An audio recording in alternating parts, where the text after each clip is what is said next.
our 2018 top picks, next on Talking Cars.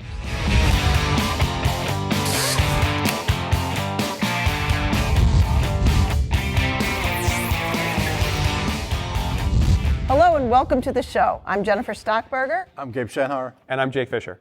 So everybody has high points in their year, be it their birthday, their anniversary, summer vacation. Well, for us, it's the April Autos issue. We spend a lot of time in it. We hope you enjoy it. But one of the key pieces of that April issue is our top picks that come out annually each year. Jake, what are the criteria that go into creating a top pick? Cars we like. No, it's well, it really comes down to the overall score. So when we rate vehicles and we rate all the vehicles, kind of those rolling ratings, and everything that's new kind of goes into this big long list of rated vehicles. We're looking at a couple things. A lot of it, we're talking about the tests that we do out here on our test track, right? We got 50 different tests, and it's not just our track. It's comfort and convenience and living with the car, and along with fuel economy that we do instrumented tests here, the whole 9 yards. Beyond that, it's also reliability. What we're expecting in terms of reliability in this car. And then we're looking at some other pieces too. We're looking for standard safety equipment, things like automatic emergency braking, forward collision warning. We want to see that standard. We're looking at, did it do poorly in any crash tests? And we're even looking at things like owner satisfaction, which owners are telling us about these vehicles. That kind of goes into this overall score. And we're looking at the ones that are right at the top of that overall score in their categories. And those guys get to be top picks. So one thing I've noticed too is that the categories aren't always the same. We typically have 10, but they're not always in the same. Like this year we don't have a sports car, where last year we did. Any logic to what makes the 10? So we try to highlight the freshest tests, and also some categories are in limbo some years. For instance, a few years ago we didn't have a pickup truck category because one was in during redesign and we didn't get it yet. And this year, for instance, we have a new category, compact luxury SUV, which is a category that became pretty popular and fashionable. Okay. But one thing to point out, and there's other lists, right? There's other 10 bests and car of the year, whatever. A lot of other people kind of just focus on what came out this year. And we're not doing that. That differentiates a little bit. So, you might see some list somewhere else and they're like, oh, this is the best car of the year, whatever came out. Yeah. And they're ignoring anything that came out last year. Okay. We don't do that. So if there's a great car in the market, nothing came out. That's still there. Go get that car. Okay. You don't have to just focus on what came out brand new this year. Well, that's a great transition because some of the cars that were top picks last year are still there. So those, and they tend to be popular segments. So let's talk about those quick. Forester. Yeah, the Subaru Forester is still top pick among small SUVs. It's still a very sensible car. It's roomy. It's got great visibility, good ride, good fuel economy, easy to use controls. No reason to have anything else there. And there's been a lot of good cars coming out in that category, but they just haven't quite been able to. I mean, you look at the CR-V and the CX-5. These are great choices, but again, not quite able to topple it. I would add to the Forester too, is we also do best cars for teen drivers and best cars for, in the April issue, best for everyone. Best car for senior drivers. Guess what? The Forester is in both of those as well. It's the top of the best cars for senior drivers. So kind of cool there. Toyota Highlander. I kind of say this has the Goldilocks sizing we've talked about. So Jake, I don't know if you want to elaborate. Well, it maintains. I mean, you can even get it as a hybrid, but again, it doesn't drive really big. It's got a lot of room.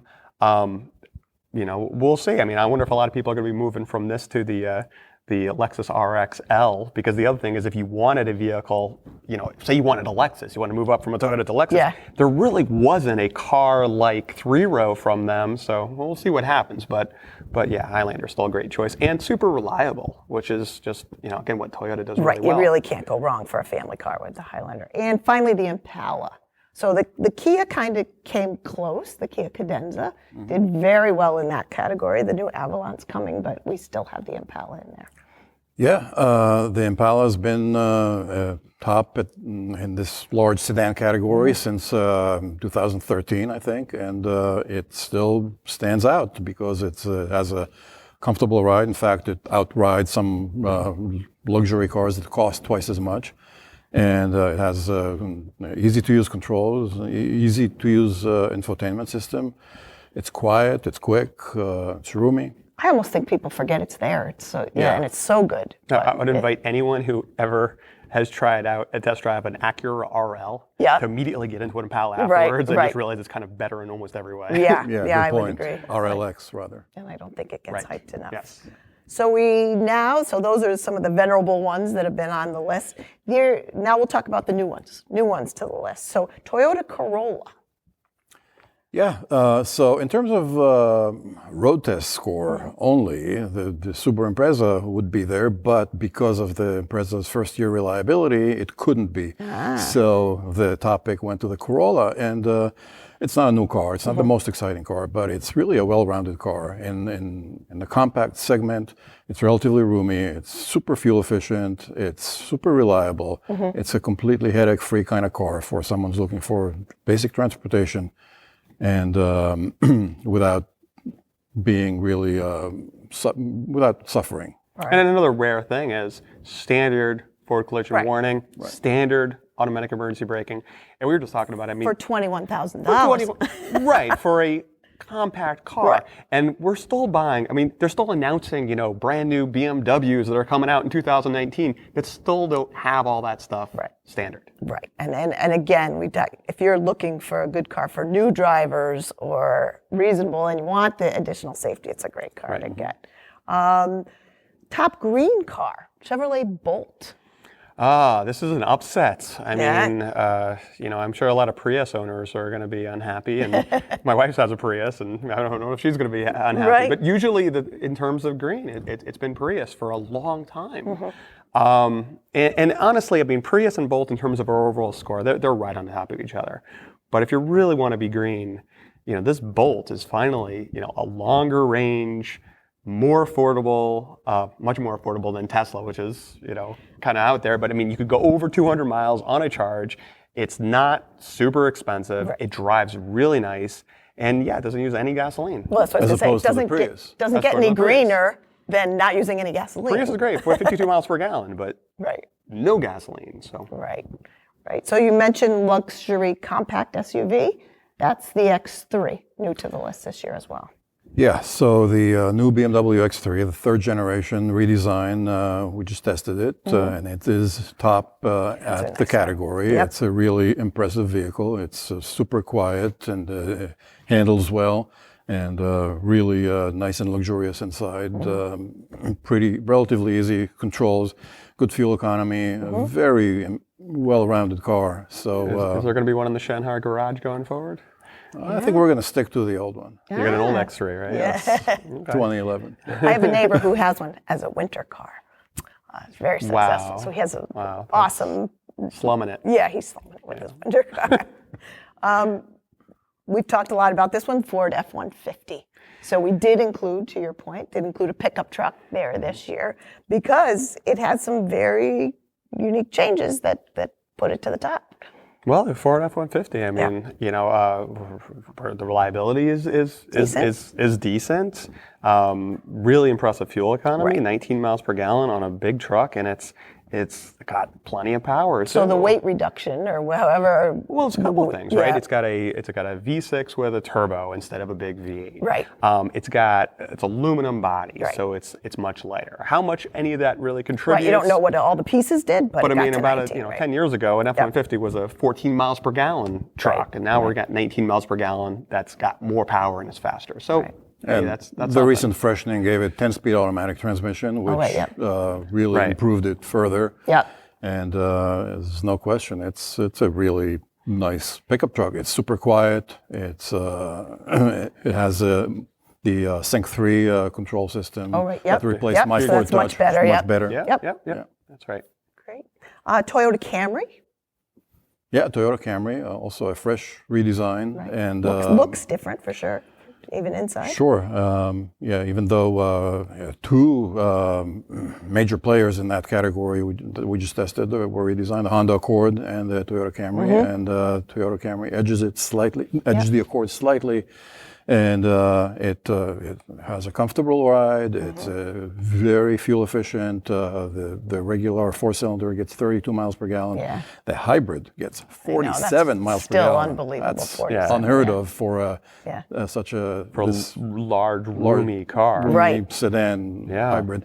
And then it has the automatic emergency braking as standard. Right. Again, Toyota being at the forefront kind of putting these features on standard. And again, the Toyota Sienna. This is an example too, and I noted this, Odyssey and Pacifica in the road test score alone do actually better, but the Sienna's the top pick. Yeah, it's the difference between just driving the vehicles and evaluating that, and then but layering in what about the reliability? And it's tough because if they're in the lot, you know what? I might choose to drive home the Odyssey. I might choose to drive home the Pacifica. But if I'm going to buy something and spend that money and live with it for a while, I want something that's not going to be breaking. I want something that's more reliable, and that's where the Sienna just edges them out a little bit. Yeah. So one other, Audi A4 on the list this year. Yeah, so among sports sedans, the Audi A4 is a top pick, thanks to its very good road test score and reliability and owner satisfaction. It's a very well-rounded car. It may not be the sportiest car among that category, but it's so well-rounded. It's beautifully finished inside. It rides well, very quiet, fuel efficient. And it's gotten roomier in the last redesign slightly. So very pleasant car. No surprise to see it there. No surprise, no problem recommending it to anyone. Great. But as we were building out the top picks and creating the charts for April, one thing we noticed is really how good, when we started to crunch all the numbers, how good the cars have gotten. So we actually created kind of a feature of, cars, 10 or 12 years ago versus where they are now. And we picked some pretty popular models to make that, Camry being one of them, CR-V and F-150. And Jake, I think you had some stats of how, how they've improved. Yeah. So we have this feature, and we're kind of we went back in time and looked at our old tests. And I'm not going to read the whole chart, but just a couple of pieces. Yeah. That Camry that we talked about, what we got in terms of fuel economy, 32 miles per gallon. Right. Which matches the smaller Corolla. Which is also impressive even for the Corolla. Even for the Corolla, that good. is just phenomenal. Yeah. And you could look back in our testing. In 2007, we tested a Camry with also a slightly smaller engine, 2.4 liter engine, with only a 5-speed automatic, and it got 24. So in just around 10 years, we went from 24 miles per gallon to 32. And oh, by the way, acceleration went from 0 to 69.6 seconds to 8 seconds. So it's faster. The title of this article is Fast and Frugal, right? Fast and frugal. It is much more fuel efficient. It is faster. It is roomier. And we're seeing this trend with a lot of another example is, like, we just picked a CR-V. It's a very popular small SUV. In 2007, in our testing, we were at 21 miles per gallon. The latest one, 28. And it's faster too. Wow. So you haven't lost anything in gaining. No, and they're not that much more expensive. In fact, inflation adjusted, they're pretty much the same cost. Right.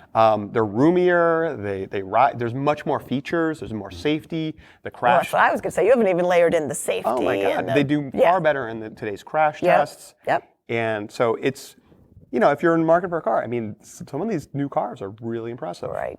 So.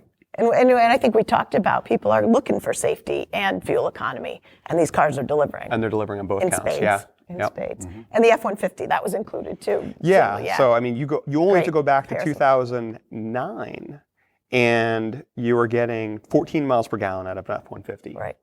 Again, that's our testing. Right. That was the 5-liter That was a V8. 5.4 liter V8, and so now we're getting 19 miles per gallon, but that old one, 0 to 60 in 8.2 seconds, new one 6.8. Right. So it's more horsepower, more, it's more of everything. Yeah, it's got but less fuel. Same capabilities, but again, more. And that small turbo efficient. really lends itself very well to towing. Well, you're hitting on the other piece of that article is the technologies, be it engine, transmission, weight reduction, whatever it is, that have allowed this get more fuel efficient, but stay better performing at the same time too. So cake and eat it too. Right, you can have your cake and eat it too with transmissions and turbos and all those things that are in there. So hopefully that's of interest too in the April issue as well. Finally, the other thing that we also do is combine by brand. So this would be people shopping for a brand, but not necessarily knowing which model in that brand. And it comes out in what we call our brand report card. So this takes the averages, overall scores for any of the products that are in those brands. And just to talk about tops and bottoms, top brands include Genesis, Audi, and BMW. So some interesting things there in that Genesis. I was kind of surprised to see that there. Well, I mean, look, they've a couple of models and they're luxury cars. So, I mean, not to take anything away from them because it's kind of a new brand. The two models are good. And they're very good. Yeah. But I will say that it's a little bit easier to do well if you don't have like a pickup truck or you're a large SUV or other types of vehicles. Right. So this year, it's the first time we separated the Genesis from the rest of Hyundai. Okay. Yep. And so well, it's the first time they did. Right. So you're seeing it separately. Well, it has two models now, so that allows us to do that. So it's the G80 and the G90, and based on all the ingredients that go into that, such as owner satisfaction and reliability, it outdid the Audi. That was tops last year. Okay, but the Audi, now that's got a full range of models, 10 models, I think. But they don't have any like really inexpensive models. So, I mean, if you look at the top brands, I mean, you do have Audi, BMW, Lexus, Porsche. These are more expensive vehicles. And if you look at a subcompact or something like that, or a compact car, it's harder to get those higher scores in those. But, right after Porsche, we got Kia, Subaru. Oh, there's your first rate, mainstream, if you will. And they're still healthily in the top 10. Yep. They are not expensive vehicles throughout the product line. And they do make really good cars that are reliable and really enjoyable. Yeah, I mean, it has very little to do with price. I mean, to wit, look at where Mercedes-Benz and Cadillac are, and they're pretty low on the list because of reliability. Yeah. Audi, for instance, has 100% of its models recommended. Oh, so pick one. Which is quite a rare feat. Right, yeah.